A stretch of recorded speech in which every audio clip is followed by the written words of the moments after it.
Hey there, everybody. Welcome to our review of This Is Us Season 6, Episode 9. The Hill is an episode that is full of bright, positive, and happy moments. No, it's not. Welcome to the Depression Parade, everybody. This is not the most pleasant episode in the world. Let's just be very upfront about that right now. It was rough. This was a really rough episode. There is going to be a lot to talk about, and I think there's going to be a lot of fans in the community that are going to either be Team Kate, Team Toby. It doesn't really feel for me that either one of them, they're both right. So I'm going to have a very strong opinion in this video, and you guys can let me know what you think in the comments below. I have my opinion is a strong one towards the writers, but we will get towards a lot of that. But before we go any further here, hit that subscribe button. Thank you guys so much for your support, your comments all season long. We are here discussing This Is Us multiple times a week, plus also coverage of Power Book 4, Force, Snowfall, The Blacklist, a whole lot of other great stuff. Okay, and just a quick announcement for next week. So we are going to have a review up on Tuesday. Yeah. We get screeners early, so we are going to have that up. But on Wednesday, our dog is going in for surgery. She's having a small tumor on her eyelid removed. She is having some of her teeth removed. Yeah. She's going to be having a hard time. So normally on Thursdays, we have our This Is Us preview up. Yeah. We're going to try our best to get it up, but Yeah. I mean, if our dog is not doing that well, listen, go to the community tab. We, on our main YouTube page, it has a bunch of tabs underneath the banner, home, video, community. We will leave a message there if we're unable to get that video up on Thursday, if, our dog's not doing that well. Just so you guys are in the loop on things. You're not like, where's the preview? Yeah. We'll let you know in that community tab. All right, so where do we start on this just relentless boy. road of sadness? Oh, here's the happy part Okay. of this, okay? I think by the end of this episode, it was very clear where Toby's happiness is, and it is very clear where Kate's happiness is. Yeah. That is the only happiness in this episode, but Yeah. at the same time, I think that is very important because both of these characters have struggled with, depression, bad thoughts, difficult thoughts, low self-worth. For both of them to get to a spot where they're just like, I don't know much, but I know what is making me happy right now. I think that's actually a really positive move for both characters, even if it doesn't include each other anymore. I think the idea of them figuring out their happiness is a very important thing for the two of them. I mean, it certainly would have been greater, I think, for a lot of people out there if their idea of their happiness fully included each other in a way. I think the part of it with Toby is that I think he needs to especially figure out that his happiness does not need to come at the expense of someone else's. And I think he is sort of thinking so much of this, I've been depressed my whole life. I've had all these sort of negative things happen to me that now that he's sort of found something within himself, he is just not paying attention at all anymore to how his actions, his feelings, his thoughts impact other people. And I don't want to excuse it as just this is the first time he's been happy. He doesn't understand how to, how to care or treat for other people. But it just feels like he has such a very specific view of the world now that he's not even looking at anybody else other than himself. Yeah, I feel like he's really just, and I understand this, scared to go back to that really dark place that he's been in most of his life, that he is holding on to this job as sort of this light at the end of his tunnel that gives him value. And I understand. I've said it many times in these videos.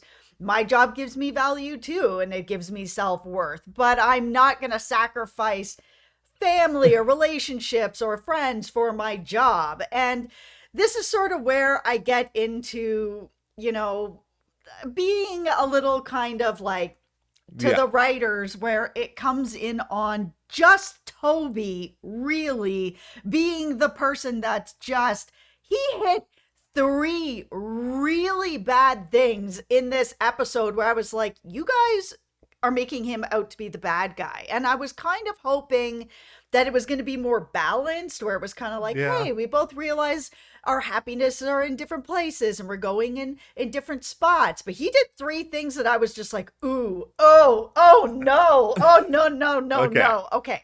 So one of the things he did was we saw Kate finally decide where she was like, listen, this isn't working.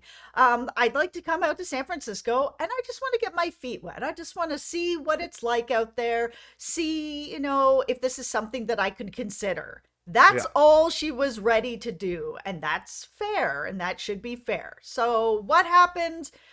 Toby has already gone to a house multiple times that's for sale, and he's giving her 2 days to decide. Plenty of time. 2 days to decide if they're going to buy this house or not.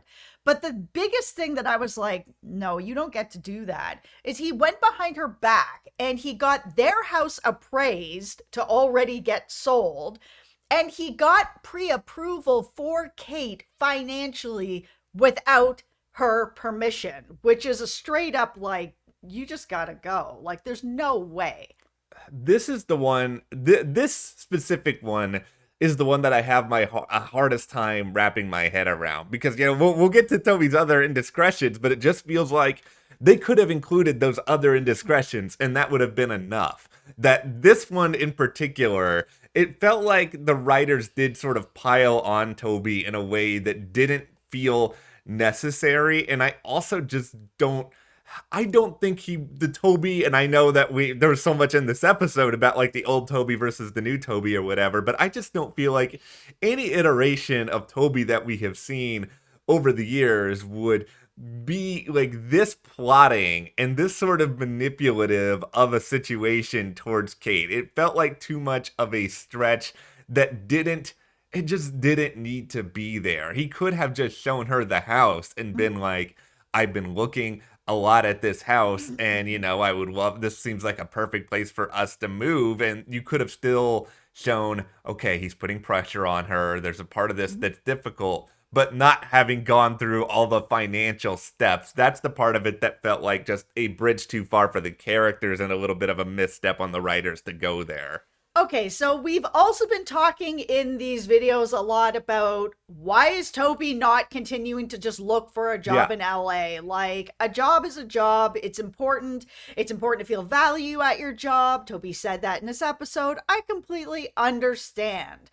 So what happens? Here's number 2. He does get a job offer in LA for a little bit less money.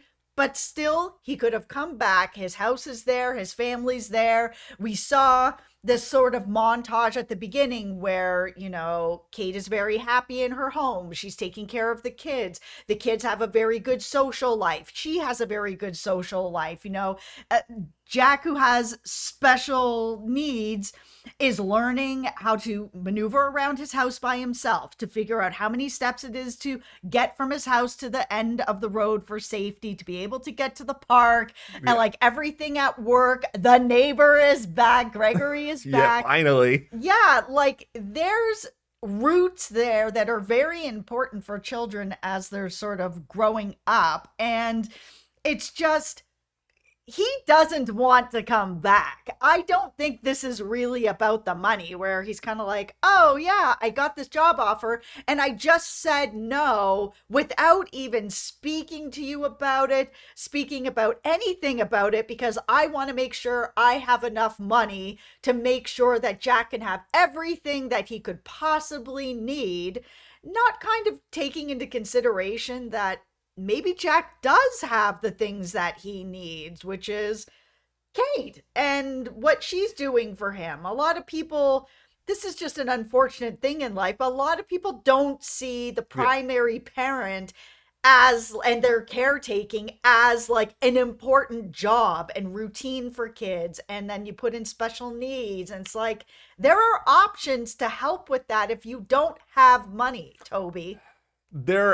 This is the biggest issue with Toby, and I actually do think that this was in character for him, and it's not that I don't like what he did at all. I think it does sort of come into his own insecurities. You talked about him being afraid to backslide and being that old person again. I think he's really worried about that, and he's finally found like this group of people who like him and respect him, and he finds value for it. And he never specifies the financial difference between the job that he was offered and the job that he currently has. It could be $5. Like, I don't think it's that significant. I think it does come down to that feeling of happiness that he is getting there. And I think he sort of uses a lot of this other stuff as sort of a smokescreen. And there's a lot of things that he isn't really he's not taking into account here. And let's have a blindness discussion for a moment with some of this. I mean, for those who don't know, who don't see this, yeah, these are very thick glasses. I am legally blind. I can't see at all out of my right eye. And so what happens when you're in a situation like mine or like, Jack's on the show is that there are resources by the state that you can go to. I grew up in Texas and, we're in California now. And in both of those places, there is, whether you want to call it a commission for the blind, a federation there are places to go that can get you resources. Here they have helped me get new glasses. They have helped me, get stuff for the office to make my work environment a little bit easier. Growing up in Texas, not only would they provide glasses, but I lived in a very small town, and there would be someone who would drive out there and teach, basic things like cooking or navigation. If you need to know how to use a cane, here's how you use a cane. Let's go around the town and show you how to operate. Here's how you cross the street. Here's how you do this, that, and there are so many different resources, and a lot of them are free. A lot of them are available thanks to the government. So Toby's whole explanation of we need all the money to do all these different things, it's like, well, actually, you really don't. What you need is a knowledge of resources and the ability to make sure that your child is taken care of, which is what Kate has really been emphasizing this whole time. And I don't know why he has decided to be so oblivious to that, other than that he just has this really ridiculous tunnel vision thing going on.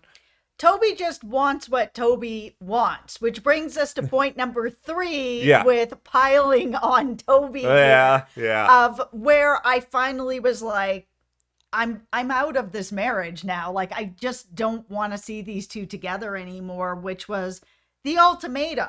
Mm-hmm. So at the end of this whole episode, he sits down with her and basically tells her, the only option you have if you want this marriage to work is you have no choice but to move out here, move the family out here, sell the house, give up your happiness for my happiness. There's no more discussion about it. It's the only option you have. And at that moment, I was like, you just ended your marriage. Like, you might as well have just said, I'm out.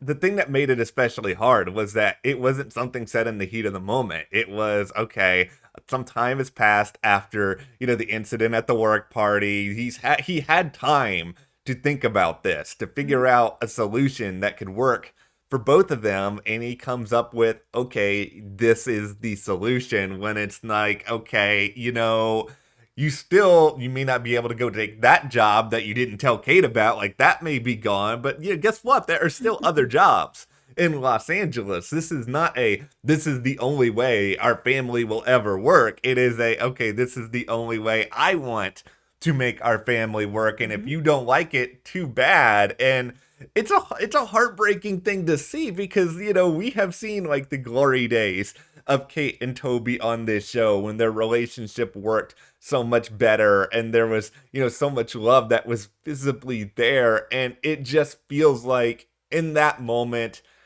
Toby doesn't care about the way things used to be. He doesn't care about a lot of the memories that they had. It is sure, I would like for there to be more memories with us, but I want them to be here and I want them to be under my terms. And if they're not under my terms anymore, well, I don't want to go back. I don't want to sacrifice my own happiness. It's a very selfish thing, but we also can't sit here and pretend like, Toby is the first selfish character on TV or Mhm. the first selfish character any of us have known in life. People make decisions like this all the time. Toby is in for Toby's happiness. And if that includes Kate and his family out there, then he is happy to have that. If it doesn't include them, it feels like he has reached the point in his marriage that he is ready to end it.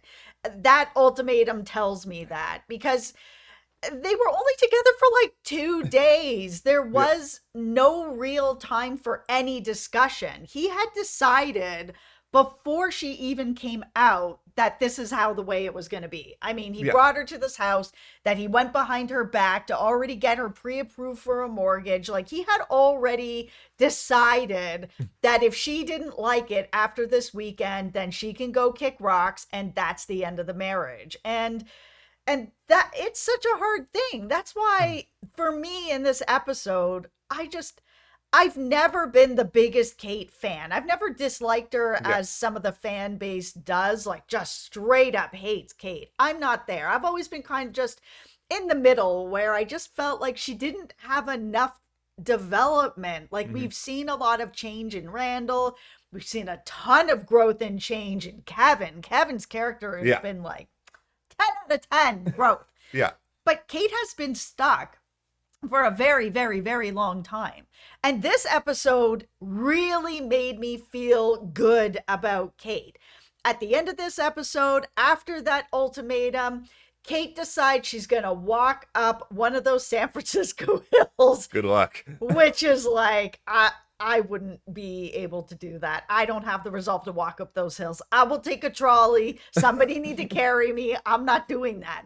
But she did it. And she did it because I think she wanted to make sure for herself that she can do stuff on her own. And I don't mean just climb a hill. Yeah. I mean, have the resolve inside herself to not need Toby and to not need to lean on him, that she is self-sufficient in her own mind. I'm going to climb this hill, and if I can do that, then I'm not taking this ultimatum, which is pretty much what happened. She found this self-worth where she's like, I did it. Called up Philip. Hey, about that job, Yeah. I put my hat in the ring. Boy. It I loved the end of this episode for Kate so much. I love the way that they sort of played with the time frames, and we saw that with Kevin as well. But I think it was very well directed. I really enjoyed sort of going on that part of the journey with her, and I think we really got to see her sort of take her life in control. And it's such a good juxtaposition that throughout most of this episode, Toby may have come up with this whole itinerary of things because he did want, like, oh, I want to have, this quote unquote romantic moment with Kate and that quote unquote romantic moment. But it was also still very, manipulative, may be a strong word, but it was manipulated and set up in a way that they would have all these specific moments and that they would be leading towards him dropping this, big surprise on her with the house. So he tried to sort of fabricate the entire weekend, and she fought back against that in a number of different ways, trying to make things her own, and nothing really worked out. This was her really, really making something her own and really sort of understanding, I can do this. I don't need anybody. And that's just that's an empowering thing, I think, for anybody out there. It doesn't matter who you are or what you're going through. Yeah, and the thing, even just about the whole weekend, was just really rough to watch. I mean, she put herself out there to be like, you know what, I'm going to come out there, Yeah. I'm going to see what's what, and, just go from there. She made it pretty clear at the beginning that she wanted to spend some time with him, wanted to see what was going on out there, and that is all she was ready for.